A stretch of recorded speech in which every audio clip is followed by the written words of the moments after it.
Welcome to the Petersen's Bowhunting Podcast. All bow hunting, all the time. Now, here's your host, Associate Editor Mark Demko. So, hey, everybody, welcome to the Bowhunting Podcast. When you look at the world of bow hunting, I think, most bow hunters are interested in whitetail deer hunting. And throughout the course of the year, we get to talk about some tremendous bucks and some tremendous hunters. But we're super excited today because we have Dustin Huff of Indiana. And I think a lot of people have heard about Dustin, but Dustin actually took what is going to be the number 2 all-time typical whitetail. And he's going to share a story, talk about how he put everything together last year. Dustin, welcome to the podcast. Thank you so much for joining us. Thank you for having me, Mark. I appreciate it. Yeah. So now, before we get into the story of your book, let's back up. You live in Indiana, and we were talking at the start of this. What was your first passion in life before you got into music and before you got into hunting? Basketball. Indiana. When I was born, they put a ball in my hands, so that was my first love growing up until I was, probably a junior in high school, and then music was what I needed to do. So. Yep. No. And so how did you, or when did you make that transition into hunting? How did you get started in hunting? So I was probably 10 years old. I was always going with Dad when I was a little kid, before I could even shoot anything. But I killed my first squirrel when I was 10 years old. So that's when I started, really getting into it. Killed my first deer when I was 12, my first buck, and then just took it from there and been deer hunting ever since. And, started off on a small game with squirrels and rabbits. We had beagles growing up, so we were always running dogs. Yeah. Now, how about as far as bow hunting? How'd you transition into bow hunting? So I killed my first deer when I was 12. So I was in 6th grade when I killed my first deer. Bought my first Bowtech Diamond when I was 8th grader. I got my climber that year, and that was the first time I ever took and the first time I went bow hunting, I killed a doe. The very first time I went out, I shot a doe. My dad couldn't believe it. I was out there for just 2 hours. And so that was whenever I got into bow hunting, I bow hunted for 7-8 years or so before I picked up a crossbow. Yeah. Needless to say, you're obviously hooked on it now. Oh yeah. Yep. I'm addicted. Yeah. So let's talk about your buck this year. So you spend a lot of time in the woods. Being a musician, does it give you the opportunity to get out at some of the odd times, like midweek or midday and different things like that? Do you have a lot of flexibility as far as when you can get out, even though certain times you're obviously committed to your job? Yeah. Yep. So usually during the week, especially like when the rut picks up, like I'll come, I'll be in the woods from late October all through November, just trying to kill a deer, or get a couple of deer down on the ground. So yeah, I just usually during the week is whenever I hit it the hardest, because on weekends I'm usually traveling or, somewhere else that weekend, Yeah. And I think, a lot of times I find that bow hunting or just deer hunting in general, you can have better success during the week, unless you're hunting land that doesn't have a lot of pressure at all. But for a lot of people, you have better luck during the week. Now, every deer has a story, and you have an incredible story. But let's talk about the beginning of the season. Your season wasn't gangbusters when it started out last year, was it? Nope. We were just seeing little deer. And killed a doe. That's about all we had. Yeah. And now for people who aren't familiar, what part of the state were you live in Indiana? What part of the state were you hunting in? I'm in southeastern Indiana, just north of Louisville, Kentucky, about an hour and 10 minutes or so down in the pocket of southeastern Indiana. Yeah. And so, as the season progressed, you started to see some more deer, and then the rut was coming in.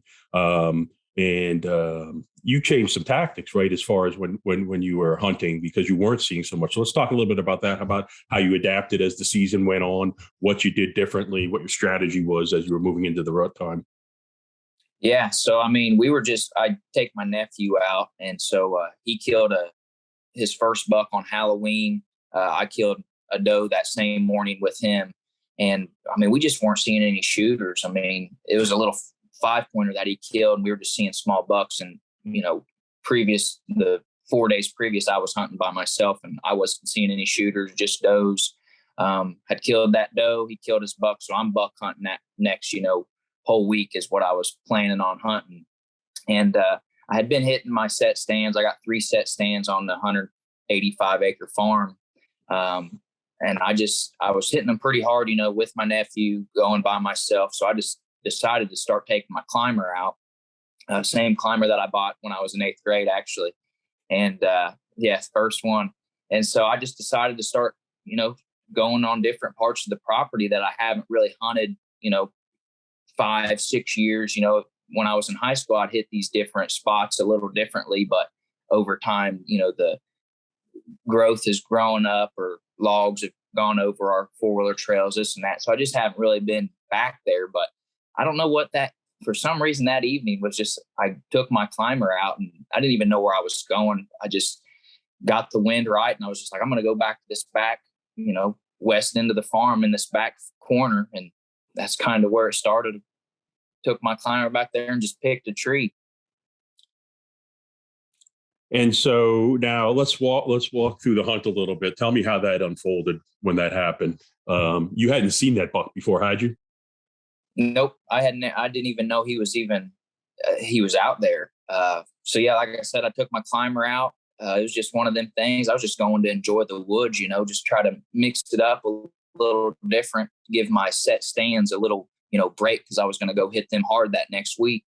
And so I'm sitting in there, and I get up about 3:00, that 3:30 that afternoon. I had hunted that whole morning till about noon. Went home, got some lunch, came back out.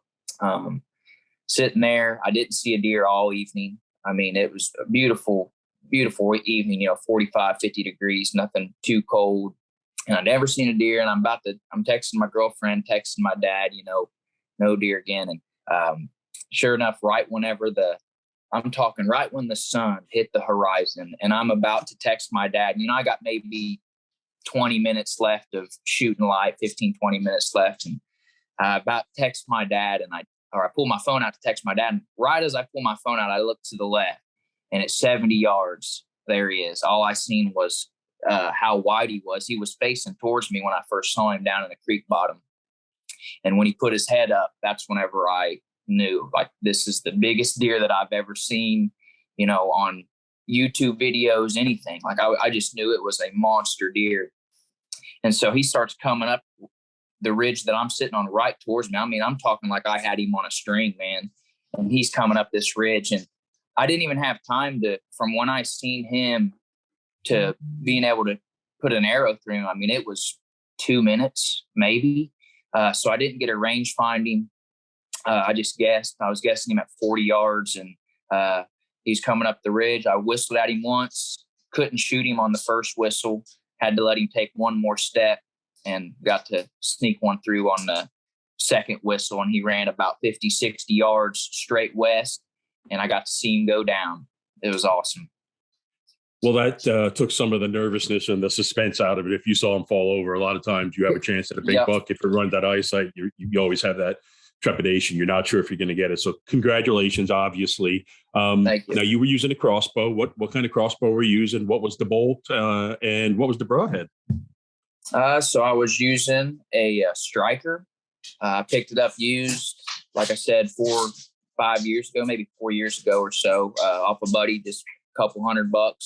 And he was using a Beeman bolt with a Rage broadhead.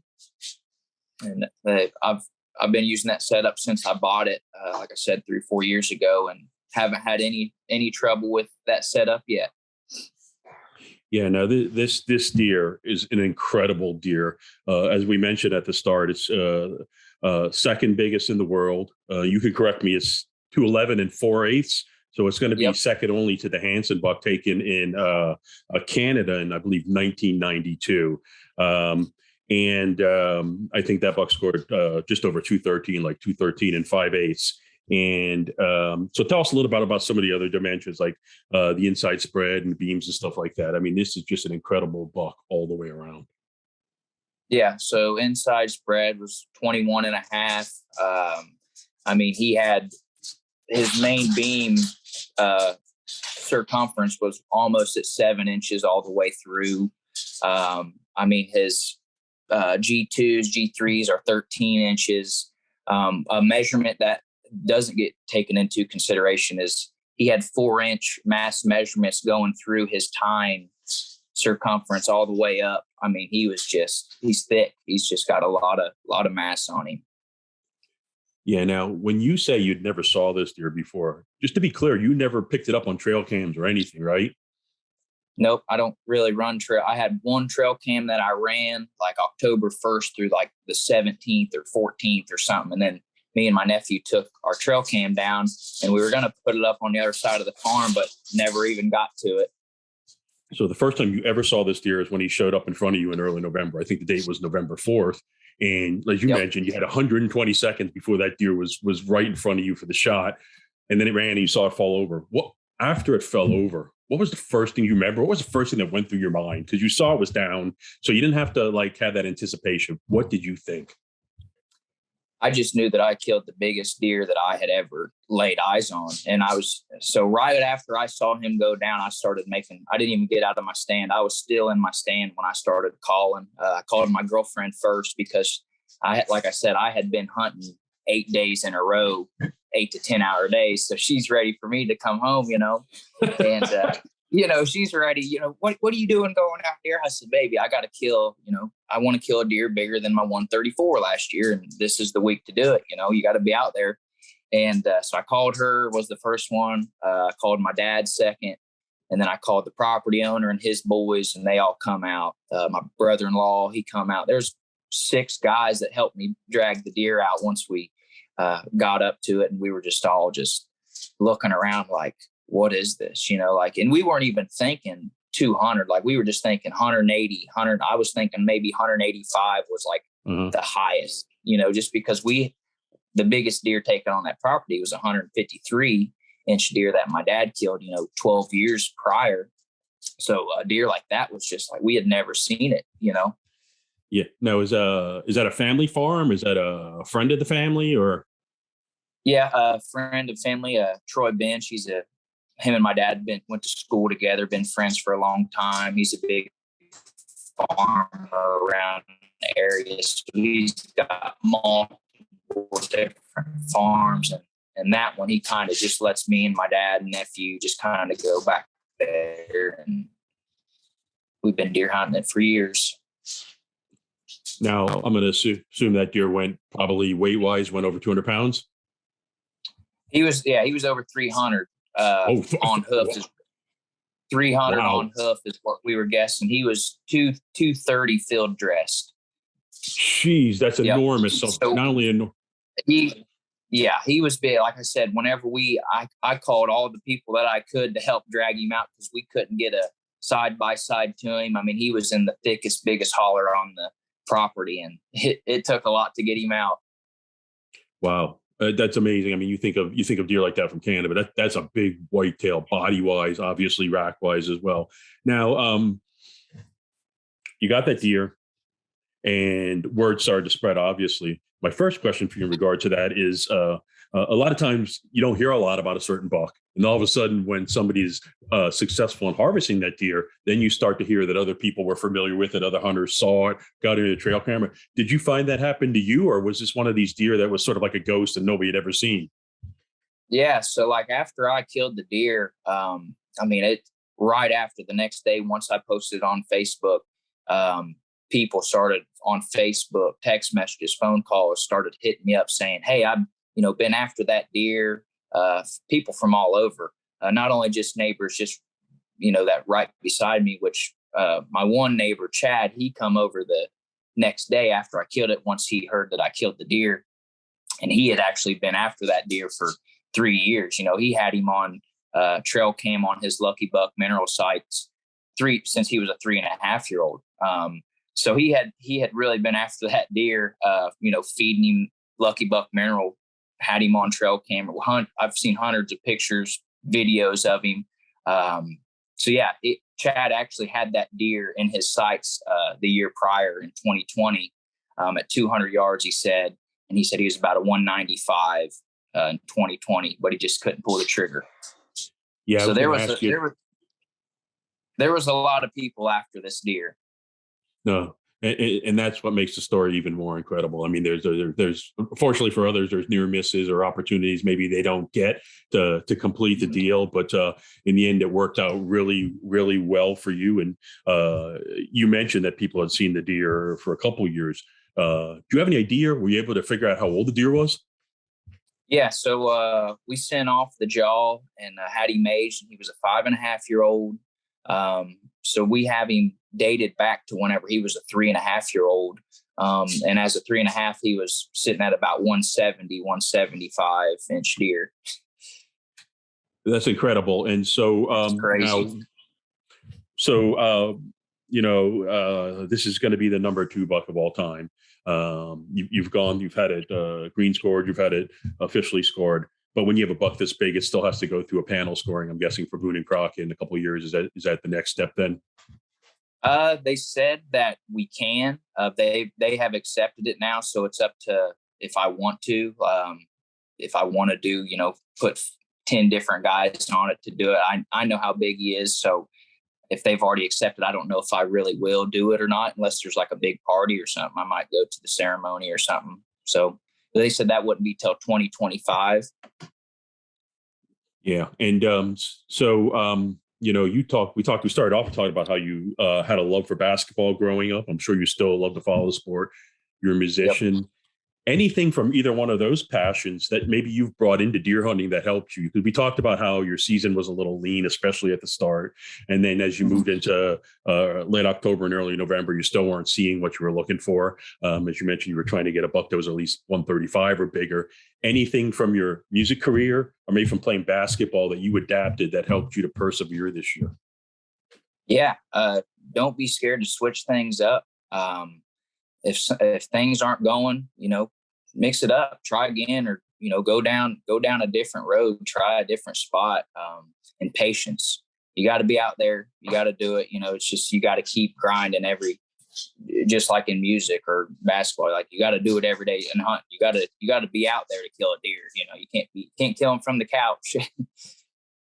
Nope, that's absolutely true. And, you think a lot of times when we see things on television or stuff, or you hear a story in the end, you think, all right, it comes together so seamlessly. It rarely does. There's a lot of work that goes in behind the scenes. Yep.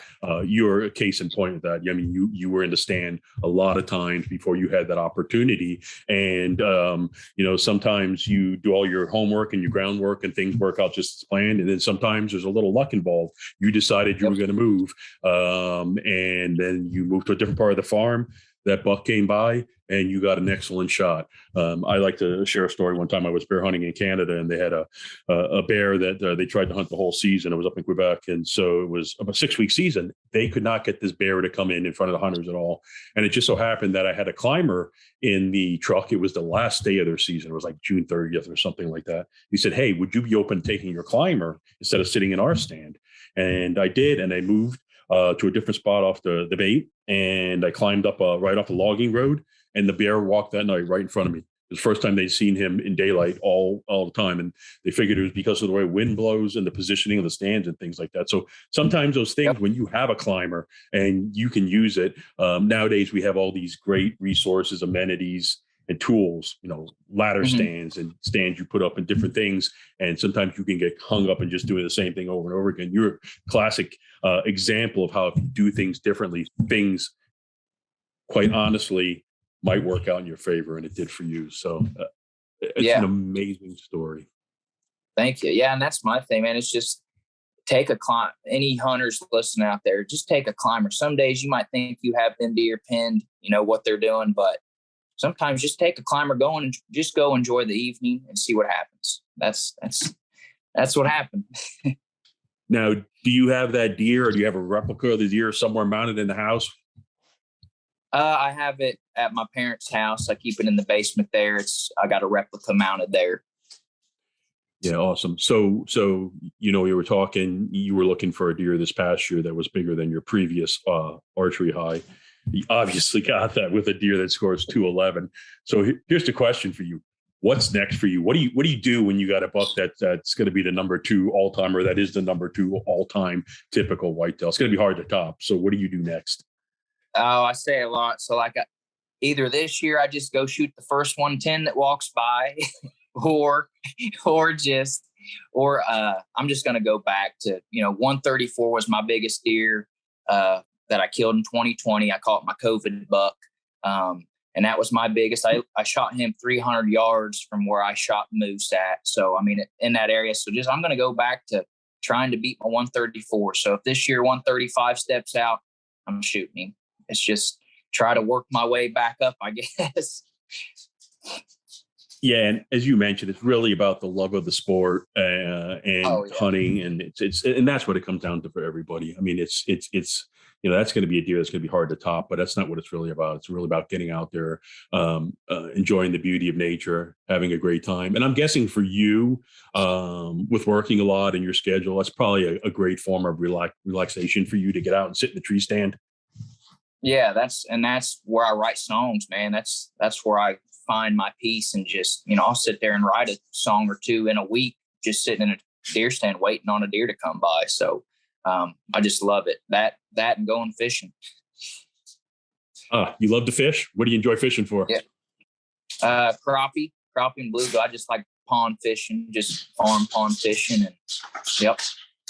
Now, are there other things you enjoy archery hunting for outside of whitetail deer? Have you done a little bit of traveling, or do you hunt anything else in the state, like turkeys or anything else?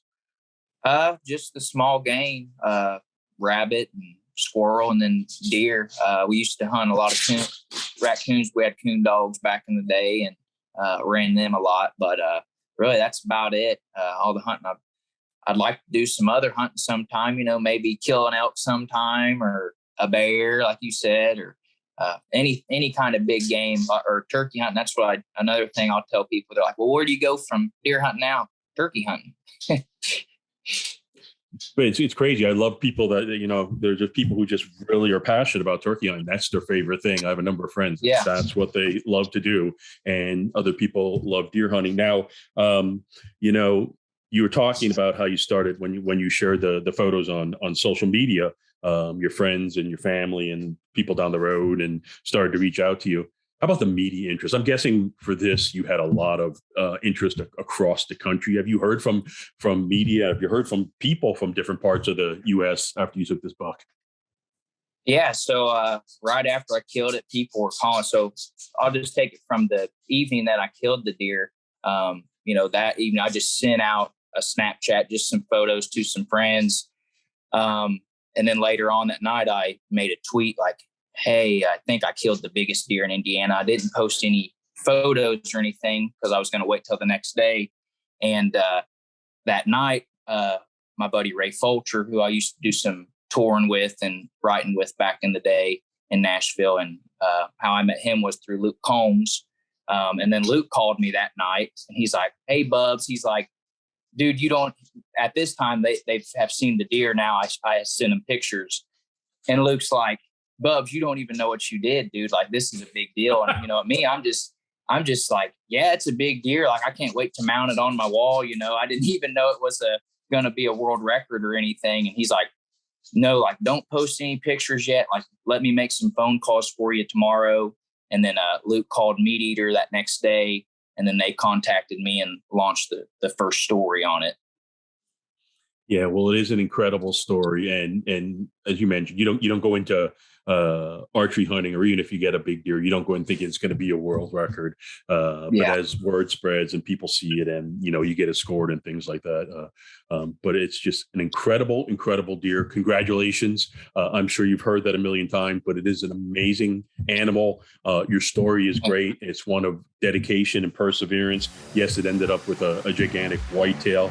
But I want to thank you so much for joining us today on the Bowhunting Podcast. And for everybody who's listening, I think the moral of this podcast episode is even when your season is taking frustrating turns or you're not seeing a lot, stick with it. change tactics. You never know what's going to happen. We'll see you next time on the Bowhunting Podcast. Thank you, Mark. I appreciate y'all having me. Thanks for downloading the Petersen's Bowhunting Podcast.